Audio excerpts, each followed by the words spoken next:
Good morning, students. How are you all?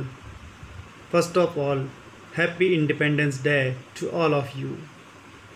उम्मीद करता हूँ दोस्तों मेरी बनाई हुई वीडियो आप लोगों को पसंद आ रही होगी और आप लोगों का प्यार मुझे उत्साह दे रहा है नई नई वीडियो बनाने के लिए। तो आज फिर हम आपके सामने उपस्थित हैं एक नई वीडियो के साथ।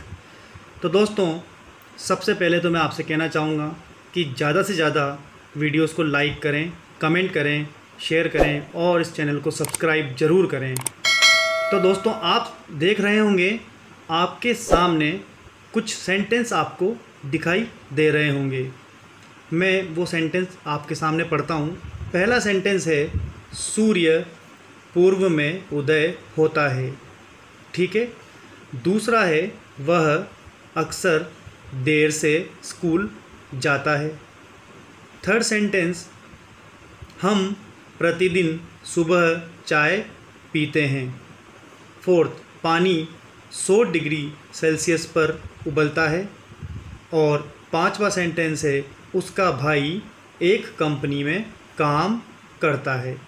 तो दोस्तों यहाँ इन पांचों सेंटेंस को हम अगर ध्यान से देखें तो हमारे सामने 5 अलग अलग बातें निकल कर आ रही हैं। वो कौन कौन सी बातें हैं? पहले सेंटेंस को हम देखें, सूर्य पूर्व में उदय होता है। तो यहाँ यूनिवर्सल ट्रूथ यानी कि शाश्वत सत्य या जिसे सार्वभौमिक सत्य कहते हैं, ये हमारे सामने निकल कर आया है। मीन्स जिसे कोई बदल नहीं सकता। सूर्य तो पूर्व में ही उदय होता है और पश्चिम में ही अस्त होता है और दुनिया में किसी की ताकत नहीं है कि इसे बदल दे। तो इस तरह के सेंटेंस को हम यूनिवर्सल ट्रूथ कहते हैं। दूसरे सेंटेंस की बात हम करें, वह अक्सर देर से स्कूल जाता है। तो ये उसकी क्या है दोस्तों? ये उसकी क्या है? प्रेजेंट हैबिट है, यानी वर्तमान में उसकी एक आदत है। फिर हम बात करें थर्ड सेंटेंस की, हम प्रतिदिन सुबह चाय पीते हैं। ये एक डेली रूटीन यानी कि हमारी एक दिनचर्या है कि हम तो सुबह चाय पीते ही हैं। Again the next sentence is पानी 100 डिग्री सेल्सियस पर उबलता है। तो यह एक साइंटिफिक फैक्ट है दोस्तों, मीन्स वैज्ञानिक तथ्य, यानी विज्ञान ने भी इसको सिद्ध किया है कि पानी 100 डिग्री पर उबलता है तो उबलता ही है। और लास्ट सेंटेंस, उसका भाई एक कंपनी में काम करता है, यानी यह एक जनरल फैक्ट है, एक सामान्य जानकारी या सामान्य तथ्य है किसी इंसान के बारे में। तो इन 5 बातों को हमने देखा कि इन 5 अलग अलग सेंटेंस से हमारे सामने ये 5 अलग अलग बातें नज़र आई। साथ ही साथ हमें ये भी नज़र आया कि इन सब सेंटेंस के लास्ट का जो वर्ड है वो या तो ता है या ती है या ते हैं। यही लास्ट के वर्ड हैं। एक बार फिर आप ध्यान से इन सेंटेंस को देखेंगे तो आप देखेंगे कि ता है, ते हैं, इस तरह से इनके लास्ट के वर्ड्स हैं। तो इन सभी बातों से हमने ये पहचाना कि इस तरह की जो सेंटेंस होंगे जिनमें universal truth, present habit, daily routine, scientific facts, general fact छुपे होंगे या जिनके लास्ट के वर्ड में इस तरह से ता है, ती हैं और ते हैं नज़र आएंगे, तो वो सभी जो सेंटेंस होते हैं दोस्तों वो प्रेजेंट इंडेफिनेट टेंस के सेंटेंस होते हैं। कौन से होते हैं? Present indefinite. अब बात करें हम पैटर्न की। आप लोगों को मैंने एक वीडियो में बताया था कि सेंटेंस 4 तरह से बनाए जाते हैं। अफर्मेटिव, नेगेटिव यानी कि नकारात्मक, इंट्रोगेटिव यानी कि प्रश्नवाचक जिसमें हम प्रश्न पूछते हैं, और इंट्रोगेटिव नेगेटिव यानी प्रश्नवाचक नकारात्मक। साथ ही मैंने आपसे क्वेश्चन भी पूछा था उस वीडियो में जिसका अभी तक किसी ने आंसर नहीं दिया कि इंट्रोगेटिव नेगेटिव को हम काम में क्यों लेते हैं जबकि काम तो हमारा इन 3 से ही चल जाता है। चलो कोई बात नहीं, आज फिर मैं आपको ये क्वेश्चन दोबारा देता हूँ कि इसका आंसर मुझे ज़रूर कमेंट में दीजिए। अब बात करें हम अफर्मेटिव सेंटेंस को कैसे बनाया जाता है, तो उसका पैटर्न होता है, सबसे पहले हम सब्जेक्ट को लिखते हैं। सब्जेक्ट के बाद हम लिखते हैं मेन वर्ब की फर्स्ट फॉर्म। ये भी मैंने आपको बताई थी एक वीडियो में कि क्या होती है। मेन वर्ब की फर्स्ट फॉर्म के साथ हम यूज़ करेंगे एस और ई एस प्लस ऑब्जेक्ट। अगर हम बात करें कि इसी सेंटेंस को नेगेटिव में कन्वर्ट करना हो तो नेगेटिव का मतलब होता है नोट का यूज़ करना, और नोट हमेशा थर्ड नंबर पे ही यूज़ किया जाता है। तो उसको सपोर्ट देने के लिए हेल्पिंग वर्ब के रूप में यहाँ पर डू और डज काम में ली जाती है। ये हेल्पिंग वर्ब्स भी मैंने आपको एक वीडियो में अच्छी तरह से टेबल में बताई थी। तो subject do does, note, first form and object. अब बात करें इंट्रोगेटिव की, तो इंट्रोगेटिव सेंटेंस का मतलब होता है क्वेश्चन पूछना, और क्वेश्चन पूछने में हेल्पिंग वर्ब हमेशा सब्जेक्ट के पहले आती है। तो सब्जेक्ट के पहले आ गई do does, then subject, then first form, then object and then question mark. इसी तरह से हम बात करें इंट्रोगेटिव नेगेटिव की, तो डू डज सबसे पहले आएगा, फिर सब्जेक्ट, फिर नोट, फिर फर्स्ट फॉर्म, फिर ऑब्जेक्ट और लास्ट में क्वेश्चन मार्क। तो दोस्तों आप लोगों को ये पैटर्न अच्छे तरीके से समझ में आ गए होंगे कि affirmative, negative, interrogative and interrogative sentences को बनाने के लिए हमें किस तरह से ये सब काम में लेने होते हैं। अब आप लोगों के दिमाग में एक कन्फ्यूज़न ज़रूर क्रिएट हुआ होगा कि कहाँ पर हमें एस और ई एस को यूज़ में लेना है, और डू और डज में से कौन सी हेल्पिंग वर्ब कहाँ पर यूज़ में लेनी है, या दोनों लेनी है, या एक एक करके हमें ये लगानी है। तो इस कन्फ्यूज़न को हम दूर कर देते हैं।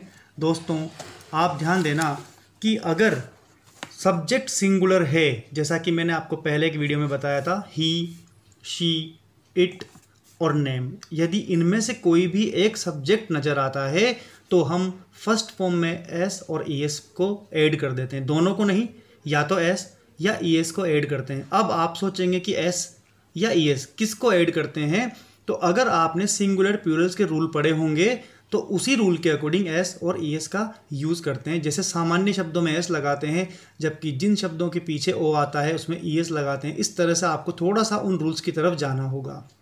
बात करें हेल्पिंग वर्ब की, तो हम डज का यूज़ करते हैं अगर सिंगुलर सब्जेक्ट है।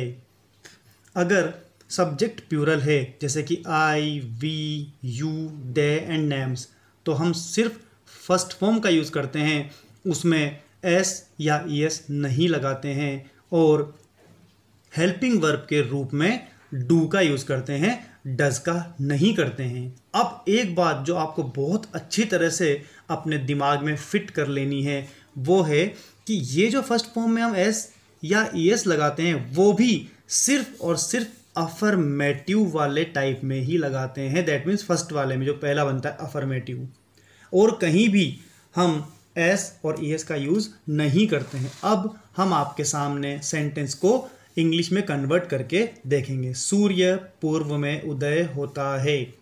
दोस्तों ये अफर्मेटिव सेंटेंस है, ता है। यूनिवर्सल ट्रूथ जैसा कि आपको बताया था वो है ये। अब हम इसकी इंग्लिश बनाते हैं। सूर्य ये है सब्जेक्ट, इसे बोलते हैं द सन।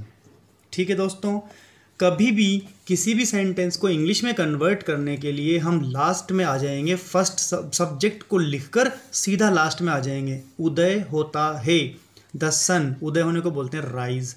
और जैसा कि अभी अभी मैंने आपको बताया था कि सिंगुलर सब्जेक्ट में क्या लगाया जाता है, एस, द सन राइजेज। अब यहाँ से इधर आओ, में, इन, और पूर्व को बोलते हैं ईस्ट, और इनके सबके पहले प्रॉपर आर्टिकल भी लगाना जरूरी है। तो सेंटेंस बनेगा the sun rises in the east. अब इसका नेगेटिव बनाना है। सूर्य पूर्व में उदय नहीं होता है, तो क्या बन जाएगा दोस्तों, according to the pattern, subject, subject के बाद अभी अभी आपको मैंने एक पैटर्न बताया था कि डू और डज में से सिंगुलर के साथ क्या लगाया जाएगा, does. The sun does not rise, rises नहीं लिखेंगे क्योंकि मैंने अभी अभी आपको बताया था कि एस और एस का यूज केवल हम किस में करते हैं, अफर्मेटिव में। The sun does not rise in the east. अब इसी तरह से हम जब इंट्रोगेटिव बनाएंगे तो हम हेल्पिंग वर्ब को पहले लिखेंगे, चाहे कुछ भी हो जाए। Does the sun rise in the east and question mark. And जब इंट्रोगेटिव नेगेटिव की बात हम करेंगे तो does the sun, helping verb पहले लिखी, सब्जेक्ट उसके बाद लिखा, और नेगेटिव की वजह से नॉट भी लगा देंगे। Does the sun not rise in the east. तो इस तरह से दोस्तों हम affirmative, negative, interrogative and interrogative negative को बनाना सीखते हैं प्रेजेंट इंडेफिनेट टेंस के अंदर। तो दोस्तों आप लोगों ने सिंगुलर सब्जेक्ट वाला सेंटेंस कन्वर्ट करना सीखा। अब हम प्लूरल सब्जेक्ट वाला यानी कि बहुवचन वाला सेंटेंस कन्वर्ट करना सीखेंगे। हम प्रतिदिन सुबह चाय पीते हैं। पीते हैं पहचान हो गई हमें कि ये प्रेजेंट इंडेफिनिट सेंटेंस है, ठीक है। अब हम बात करते हैं अफर्मेटिव कैसे बनाएंगे। सबसे पहले जैसा कि मैंने आपको बताया, हम क्या करते हैं, सब्जेक्ट को सबसे पहले लिखते हैं। सब्जेक्ट को सबसे पहले लिखने के बाद डायरेक्ट हम लास्ट वर्ड पर चले जाते हैं। पीते हैं, पीने को ड्रिंक कहते हैं, लेकिन चाय, कॉफ़ी, दूध इन सबको पीने के लिए हम टेक या हैव का यूज़ करते हैं। तो हम क्या लिखेंगे, वी टेक या फिर we have tea daily in the morning. इस तरह से उल्टा चले आएंगे। हम पीते हैं, टेक चाय, टी प्रतिदिन सुबह, डेली इन द मॉर्निंग। अब नेगेटिव बनाने के लिए, क्योंकि ये प्लूरल है तो हम डज नहीं डू का यूज़ करेंगे। We do not take tea daily in the morning. Interrogative में डू पहले आ जाएगा। Do we take tea daily in the morning. And interrogative negative में हो जाएगा do we not take tea daily in the morning. ध्यान देने वाली बात यह है दोस्तों कि इन सब में जो फर्स्ट सेंटेंस होता है we take tea daily in the morning, ये सभी चीज़ें सेम रहती है। केवल इनमें कहीं पर डू नॉट, डज नॉट, कहीं पर डू पहले ये होता है। तो हमें सबसे फर्स्ट पैटर्न को ध्यान में रखना है, बाकी अपने आप सब बनते जाते हैं। तो आप लोगों को ये दो सेंटेंस अच्छी तरह से समझ में आए होंगे दोस्तों। मैंने एक सिंगुलर और एक प्लूरल सब्जेक्ट वाला सेंटेंस आपको कन्वर्ट करके बताया है। दोस्तों अब मैं आपके सामने ये एक सेंटेंस और इंग्लिश में कन्वर्ट करके बताऊंगा, और इन दोनों सेंटेंस को आप खुद प्रैक्टिस करने के लिए अपने आप बनाएंगे। तो वह अक्सर देर से स्कूल जाता है। वह, ही, अगर यहाँ ती है होता तो शी लिखते हम। वह अक्सर।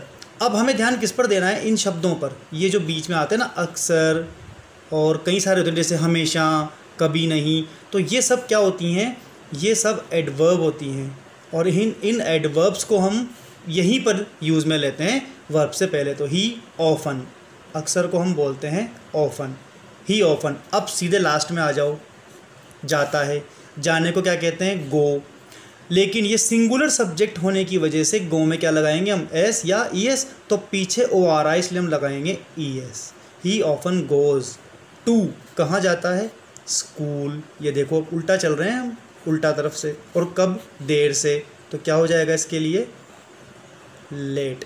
ही often goes to school late. अब इन सभी सेंटेंस के नेगेटिव, इंट्रोगेटिव और इंट्रोगेटिव नेगेटिव आप सभी बनाएंगे, ताकि आप लोग को भी पता लगे कि आपको कितना समझ में आया और आप लोगों की प्रैक्टिस हो जाए। दोस्तों उम्मीद करता हूँ ये वीडियो आपके लिए बहुत ज़्यादा बेनिफिशियल रहेगा, क्योंकि मैंने इसमें प्रेजेंट इंडेफिनेट को एक डिफरेंट वे में आप लोगों को समझाया है।